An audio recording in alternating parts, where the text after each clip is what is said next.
കൂട്ടുകാരെ, എല്ലാവർക്കും നീച്ചൂസ് വേൾഡിൻ്റെ പുതിയൊരു വീഡിയോയിലേക്ക് സ്വാഗതം.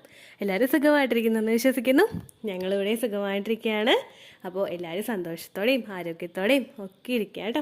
ഇംപ്ലാന്റേഷൻ കഴിഞ്ഞു കഴിഞ്ഞാൽ ഉടനെ തന്നെ നമുക്ക് ഉണ്ടാകാൻ സാധ്യതയുള്ള രണ്ടാമത്തെ ലക്ഷണത്തിനെ പറ്റിയിട്ടാണ് ഇന്നത്തെ വീഡിയോയിൽ സംസാരിക്കുന്നത് കേട്ടോ. ഈ വീഡിയോ ഒന്നിന്റെ ഒരു കണ്ടിന്യൂഷൻ അല്ല. രണ്ടാമത്തെ വീഡിയോ എന്ന് പറയുമ്പോഴേക്കും നിങ്ങൾ ടെൻഷൻ അടിക്കേണ്ട. ഇനി ഫസ്റ്റത്തെ വീഡിയോ എവിടെയെന്ന് നിങ്ങൾ വിചാരിക്കേണ്ട. രണ്ടാമത്തെ വീഡിയോ എന്ന് പറയാനായിട്ട് കാരണം, രണ്ടാമത്തെ ലക്ഷണം എന്ന് പറയാനായിട്ട് കാരണം, നമ്മൾ ഇംപ്ലാന്റേഷൻ നടക്കുമ്പോൾ പലർക്കും ഉണ്ടാവുന്ന ഏറ്റവും ആദ്യത്തെ ലക്ഷണം എന്ന് പറയുന്നത് അബ്ഡോമൻ പെയിൻ ആയിരിക്കും, അബ്ഡോമൻ ക്രാംസ് ആയിരിക്കും. അതുപോലെ തന്നെ നമ്മളിൽ ഉണ്ടാകുന്ന രണ്ടാമത്തെ ലക്ഷണമാണ് നമുക്ക് പെൽവിക്കിൽ ഉണ്ടാകുന്ന ബുദ്ധിമുട്ടുകൾ, നമ്മുടെ ഇടുപ്പിനുണ്ടാവുന്ന ബുദ്ധിമുട്ടുകൾ. യൂട്രസ് സ്ഥിതി ചെയ്യുന്നത് നമ്മുടെ ലോവർ അബ്ഡമൻ ഭാഗത്തായതുകൊണ്ടും അതിന്റെ നേരെ താഴെയായിട്ടാണ് നമ്മുടെ പെൽവിസ് സ്ഥിതി ചെയ്യുന്നത് എന്നുള്ളത് കൊണ്ടും നമ്മുടെ യൂട്രസിൽ ഉണ്ടാകുന്ന ചെറിയ മാറ്റങ്ങളും യൂട്രസിൽ ഉണ്ടാകുന്ന ചെറിയ വേദനകളും നമ്മുടെ ഇടുപ്പിനെ സാരമായിട്ട് തന്നെ ബാധിക്കും. അതിനുള്ള ഒരു എക്സാമ്പിൾ ആണ് പീരിയഡ്സ് ആകുന്ന സമയത്ത് പലർക്കും തന്നെ ഇടുപ്പ് വേദന അനുഭവപ്പെടുന്നത്. നമ്മുടെ രണ്ട് ഭാഗത്തായിട്ടും പലർക്കും ഇടുപ്പ് വേദന പീരിയഡ്സ് ആവുന്ന സമയത്ത് ഉണ്ടാവുന്നു. ഇങ്ങനെ ഉണ്ടാകാനായിട്ടുള്ള കാരണങ്ങൾ എന്തൊക്കെയാണെന്ന് നമുക്ക് നോക്കിയാലോ. നമ്മളിൽ ഇംപ്ലാന്റേഷൻ നടക്കുന്ന സമയത്ത് യൂട്രസിൽ കോൺട്രാക്ഷൻസ് സംഭവിക്കുന്നു. കാരണം അത്രയും നാൾ വരെ കംഫർട്ടബിൾ ആയിട്ടുള്ള ഒരു സോണിൽ നിന്നിട്ടുള്ള നമ്മുടെ യൂട്രസിന്റെ ഭാഗം കുറച്ചൊന്ന് വ്യത്യാസം വരുത്തിയിട്ടാണ് അവിടെ എംബ്രിയോ ഇംപ്ലാന്റേഷൻ നടക്കുന്നത്. ഈ എംബ്രിയോ ഇംപ്ലാന്റേഷൻ നടക്കുമ്പോഴേക്കും ഇതിന്റെ ഭാഗമായിട്ട് അവിടുത്തെ ടിഷ്യൂസ് ഒക്കെ ഒന്ന് പോകുന്നു, അവിടുത്തെ പേശികളൊക്കെ ഒന്ന് എക്സ്പാൻഡ് ആവുന്നു. ഈ എക്സ്പാൻഷൻ നമ്മുടെ ആ ഒരു മസിൽസിനും പേശികൾക്കും ഒക്കെ ഉണ്ടാവുന്നതിന്റെ ഭാഗമായിട്ട് ഇതേ എഫക്ട് തന്നെ തൊട്ട് താഴെയുള്ള നമ്മുടെ പെൽവിക് ഭാഗത്തും നമുക്ക് ഫീൽ ചെയ്യാനായിട്ട് തുടങ്ങുന്നു. ആ മസിൽസ് ഒക്കെ ഒന്ന് സ്ട്രെച്ച് ആവുന്നതിന്റെ ഭാഗമായിട്ട് ആ മസിൽസിനൊക്കെ ഈസിലി ഒന്ന് സ്ട്രെച്ച് ആകാൻ വേണ്ടിയിട്ട് നമ്മളുടെ ശരീരത്തിൽ റിലാക്സിൻ എന്ന് പറയുന്ന ഒരു ഹോർമോൺ പ്രൊഡ്യൂസ് ചെയ്യുന്നു. ഈ റിലാക്സിൻ ഹോർമോണിന്റെ എഫക്ട് കൊണ്ടും പലർക്കും തന്നെ ഏർലി പ്രഗ്നൻസി സ്റ്റേജിൽ അവരുടെ ഇംപ്ലാന്റേഷൻ നടക്കുന്ന ആ ഒരു സമയങ്ങളിൽ തന്നെ പലർക്കും ഇടുപ്പ് വേദന അനുഭവപ്പെടുന്നു. രണ്ടാമത്തെ ഒരു റീസൺ എന്ന് പറയുന്നത് കൃത്യമായിട്ട് ഡൈജഷൻ നടക്കാത്തതാണ്. ദഹനം കൃത്യമായിട്ട് നടക്കാതെ പോകുന്നവർക്ക് പലതരത്തിലും ഈ ഒരു ഇടുപ്പ് വേദന ഉണ്ടാകുന്നതിന് കാരണമാകുന്നു. നിങ്ങൾക്ക് എല്ലാവർക്കും അറിയാം, പ്രഗ്നന്റ് ആകുന്ന പല സ്ത്രീകൾക്കും ഡൈജഷൻ കൃത്യമായിട്ട് നടക്കാറില്ല. ദഹനം കൃത്യമായിട്ട് നടക്കാത്തത് അവരിൽ പ്രൊജസ്ട്രോൺ ഹോർമോൺ ഇൻക്രീസ് ആകുമ്പോഴേക്കും ഈ ഇൻക്രീസ് ആവുന്നതിന്റെ ഭാഗമായിട്ട് നമ്മളുടെ ശരീരത്തിലെ ദഹനം ഒന്ന് സ്ലോ ഡൗൺ ആകുന്നു. ഇങ്ങനെ ദഹനം സ്ലോ ഡൗൺ ആകുന്നതിന്റെ ഭാഗമായിട്ടും പലർക്കും ഇടുപ്പില് വേദനകൾ അനുഭവപ്പെടാനായിട്ട് സാധ്യതയുണ്ട് കേട്ടോ. മൂന്നാമത്തെ റീസൺ എന്ന് പറയുന്നത് യൂറിനറി ഇൻഫെക്ഷൻ ആണ്. യൂറിനറി ഇൻഫെക്ഷൻ പല കാരണങ്ങൾ കൊണ്ടും ഒരു സ്ത്രീക്ക് അനുഭവപ്പെടാം.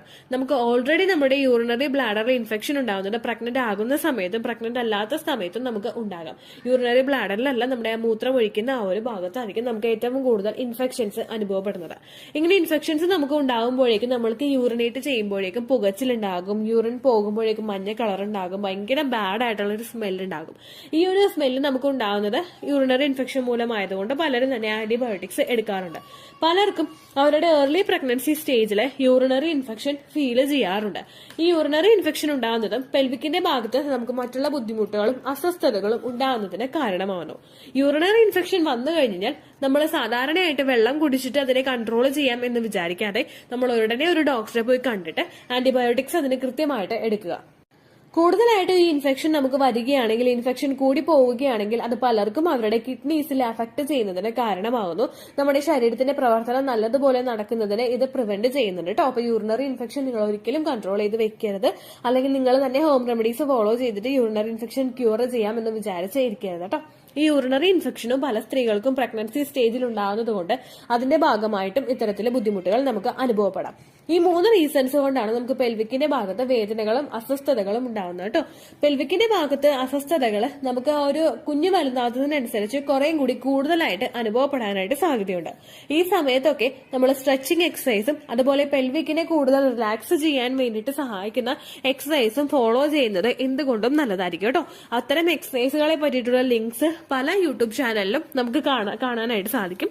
അതുപോലെ തന്നെ നമ്മുടെ ചാനലിലും ചെയ്തിട്ടുള്ള ഫെർട്ടിലിറ്റി എക്സസൈസുകളായിട്ടുള്ള ബട്ടർഫ്ലൈ എക്സസൈസും ലെഗ് അപ്പ് ദ ബോൾ എക്സസൈസും ഒക്കെ ചെയ്യുന്നതും അതുപോലെ മലാസന ഫോളോ ചെയ്യുന്നതൊക്കെ നമ്മുടെ പെൽവിക്കിന്റെ ഭാഗത്ത് കുറച്ച് ബുദ്ധിമുട്ടുകളൊക്കെ ഒന്ന് റിലാക്സ് ചെയ്യുന്നതിന് വേണ്ടിയിട്ട് സഹായിക്കുന്നു. പെൽവിക്കിന്റെ ഭാഗത്ത് കൂടുതൽ ബുദ്ധിമുട്ടുകൾ വന്നു കഴിഞ്ഞാൽ നിങ്ങൾ ശരീരത്തിന് കുറച്ച് റെസ്റ്റ് കൊടുക്കുന്നത് നല്ലതായിരിക്കും. ഈ ബുദ്ധിമുട്ട് വെച്ചിട്ട് നിങ്ങൾ കൂടുതലായിട്ട് ജോലികൾ ചെയ്ത് കഴിഞ്ഞാലോ ഫിസിക്കലി നിങ്ങൾ ആക്റ്റീവ് ആയിട്ട് ഇരുന്ന് കഴിഞ്ഞാലോ നമുക്ക് ആ വേദനകൾ കുറച്ചുകൂടി കൂടാനായിട്ട് സാധ്യതയുണ്ട്. ഏറ്റവും കൂടുതൽ ഈ ഒരു പെൽവിക്കിന്റെ പെയിനിന്റെ ഒരു ഡെപ്ത് എന്ന് പറയുന്നത് നമുക്ക് ഷാർപ്പായിട്ടുള്ള ഒരു വേദനയായിരിക്കും. ഒരിക്കലും നമുക്ക് സഹിക്കാൻ പറ്റാത്ത തരത്തിലുള്ള അതികഠിനമായിട്ടുള്ള ഒരു വേദനയായിരിക്കില്ല പെൽവിക്കിന്റെ ഭാഗത്തുണ്ടാവുന്ന ഒരു വേദന എന്ന് പറയുന്നത്. നമുക്ക് സഹിക്കാൻ പറ്റുന്ന ഷാർപ്പായിട്ടുള്ള ഒരു വേദന, ഒരു കുത്തുന്നത് പോലുള്ള ഒരു വേദനയായിരിക്കും നമുക്ക് അനുഭവപ്പെടുന്നത്. പക്ഷേ കണ്ടിന്യൂസ് ആയിട്ട് ഇങ്ങനെ ഒരു വേദന നിങ്ങൾക്ക് അനുഭവപ്പെടുന്നുണ്ടെങ്കിൽ നിങ്ങൾ ഉറപ്പായിട്ടും ഡോക്ടറെ പോയി കണ്ടിട്ട് അതിന്റെ കാരണം എന്താണെന്ന് ഡയഗ്നോസും കൂടി ചെയ്യണം കേട്ടോ. ഏറ്റവും കൂടുതൽ നമുക്ക് ഈ ഒരു വേദന എപ്പോഴും ഉണ്ടാവാതെ ചില സമയങ്ങളിൽ മാത്രമായിരിക്കും നമുക്ക് ഫീൽ ചെയ്യുന്നത്.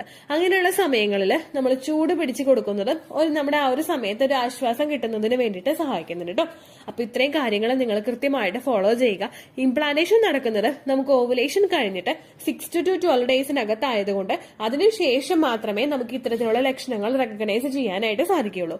ഇംപ്ലാന്റേഷൻ നടക്കുന്ന സമയത്ത് ഈ ഒരു പെൽവിക് പെയിൻ നമുക്ക് ഉണ്ടാകുന്നത് ചിലപ്പോൾ പലരും തന്നെ അവരുടെ ജോലി തിരക്കിനിടയ്ക്കിലോ മറ്റുള്ള കാര്യങ്ങൾ ചെയ്തുകൊണ്ടിരിക്കുന്നിടക്കോ റെക്കഗ്നൈസ് ചെയ്തു കൊള്ളണമെന്നില്ല. പക്ഷെ അതിനുശേഷവും ഇത്തരത്തിലുള്ള ലക്ഷണങ്ങൾ കാണുന്നുണ്ടെങ്കിൽ നിങ്ങൾ ശരീരം നല്ലതുപോലെ ശ്രദ്ധിക്കുക കേട്ടോ.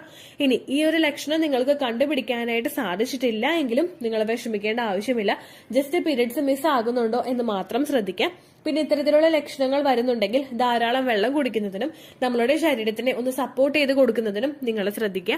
അതുപോലെ തന്നെ ഫിസിക്കൽ കോണ്ടാക്ട് ചെയ്യുന്നത് മസ്റ്റായിട്ട് നിങ്ങൾ അവോയ്ഡ് ചെയ്യുക. ആദ്യത്തെ 3 മാസങ്ങളിൽ ഫിസിക്കൽ കോണ്ടാക്ട് ചെയ്യുന്നത് മിസ്കാരേജ് റേറ്റ് കൂട്ടുന്നതിന് കാരണമാകുന്നു. അപ്പോൾ അതൊരിക്കലും ചെയ്യാതിരിക്കുക. ശരീരത്തിന് വേണ്ടുന്ന അത്രയും റെസ്റ്റ് നിങ്ങൾ കൊടുക്കുക കേട്ടോ. അപ്പോൾ ഇത്രയേ ഉള്ളൂ വീഡിയോ. എന്തെങ്കിലും സംശയം ഉണ്ടെങ്കിൽ നിങ്ങൾ കമന്റ്സിൽ ചോദിക്കുക. പണ്ടത്തെ വീഡിയോയ്ക്ക് കമന്റ്സ് ഇടുന്നവർക്ക് റിപ്ലൈ കിട്ടുന്നില്ലെങ്കിലോ നമ്മൾ തമ്മിൽ ഓൾറെഡി ഒരു കോൺവെർസേഷൻ ഉണ്ടായിട്ടും അതിന്റെ കണ്ടിന്യൂഷൻ ആയിട്ട് നിങ്ങൾക്ക് റിപ്ലൈ കിട്ടിയിട്ടില്ലെങ്കിലോ ലേറ്റസ്റ്റ് ആയിട്ട് ഞാൻ ഏത് വീഡിയോ ആണ് അപ്ലോഡ് ചെയ്യുന്നത് അതിന് താഴെ കമന്റ് ഒന്ന് കോപ്പി പേസ്റ്റ് ചെയ്യാനായിട്ട് ശ്രദ്ധിക്കുക കേട്ടോ. അതുപോലെ ഓവുലേഷൻ ഡേറ്റ് കാൽക്കുലേറ്റ് ചെയ്ത് തരാനായിട്ട് റിക്വസ്റ്റ് ചെയ്യുന്നവർ എത്രയാണോ നിങ്ങളുടെ കൃത്യം സൈക്കിൾ ലെങ്ത് അത് മെൻഷൻ ചെയ്യാനായിട്ട് ശ്രദ്ധിക്കുക. സൈക്കിൾ ലെങ്ത് എന്നതുകൊണ്ട് ഉദ്ദേശിച്ചത് ഓരോ മാസവും എത്ര ദിവസം കൂടുമ്പോഴാണോ ബ്ലീഡിങ് വരുന്നത് അതിനെയാണ് കേട്ടോ ഉദ്ദേശിച്ചത്. അതായത് ജനുവരിയിൽ നിങ്ങൾക്ക് ഒരു 1-ാം തീയതിയാണ് ബ്ലീഡിങ് വന്നതെങ്കിൽ ഫെബ്രുവരിയിൽ നിങ്ങൾക്ക് 2-ാം തീയതിയാണ് ബ്ലീഡിങ് വരുന്നതെങ്കിൽ ജനുവരി 1-ന് ഡേ 1 ആയിട്ട് എടുത്ത് ഫെബ്രുവരി 2 വരെ എത്ര ദിവസമുണ്ടോ അത് എണ്ണി പറയുന്നതാണ് സൈക്കിൾ ലെങ്ത് എന്നതുകൊണ്ട് ഉദ്ദേശിച്ചത് കേട്ടോ. ബ്ലീഡിങ് നടന്ന ദിവസം നിങ്ങൾ എടുത്താൽ മതിയാകും. സ്പോട്ടിങ് നടന്ന ദിവസം, അതായത് ചെറുതായിട്ടുള്ള ബ്രൗൺ ഡിസ്ചാർജോ ബ്രൗൺ കളറുള്ള സ്പോട്ടിങ്ങോ വന്ന ദിവസം നിങ്ങൾ എടുക്കുക ആവശ്യം ഇല്ല കേട്ടോ.